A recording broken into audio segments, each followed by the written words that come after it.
குறித்து, உன்னுடைய மேன்மை குறித்து கவனிங்கள். ஒருத்தருடைய மேன்மை புரியாதனாலதான் அவர் அற்பமா எண்ணுகிறோம்.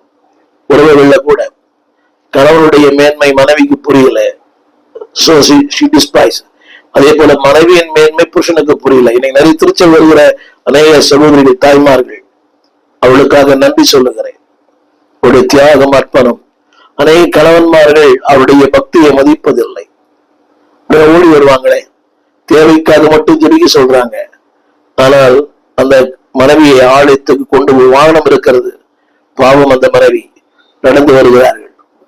சில கணவர்கள் விட்டு விட்டு போகிறார்கள், அவ்வளவுதான், திரும்ப இந்த அம்மா தான் வீட்டுக்கு தனியா போகணும். நான் சொல்ல வந்த கருத்து என்னவென்றால், they don't know the value. ஆவியா சொல்லுகிறார், அவர் என்னை குறித்து. அப்ப தேவன் ஆவியானவரை பெற்ற ஒரு மனிதன், ஆவியானுக்குள்ளே வாழ்கிற மனிதன், he knows more about God, he knows more of the deep truth. ஆழமான சத்தியங்களை அவன் அறிந்து கொள்வான். அடுத்த வார்த்தை சொல்லுகிறேன், அதே யோவான் சுவிசேஷம் 16ஆம் அதிகாரம் 7 முதல், யோவான் சுவிசேஷம் 16ஆம் அதிகாரம் 7 முதல் 14 வசனம் வரை.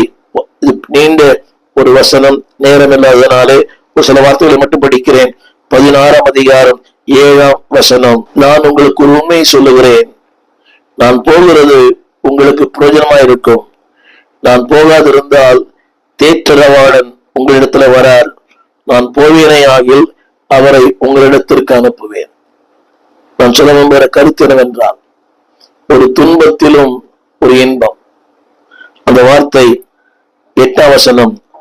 ஆவியானவர் செய்கிற காரியம் பாவத்தை குறித்து, நீதியை குறித்து, நியாய தீர்ப்பை குறித்து கண்டித்து உணர்த்துவார்.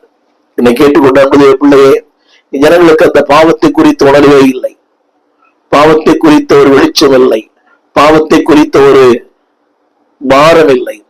நான் என்ன பெரிய தப்பு பண்ணிட்டேன், நீ எல்லாருமே தவறு பண்ண, எல்லாருமே உலகம் பண்றதான பண்ணிட்டேன்.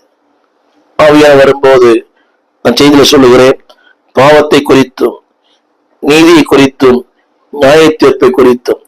7ஆம் வசனம். 14ஆம் வசனத்தை வாசித்து முடிக்கிறேன்.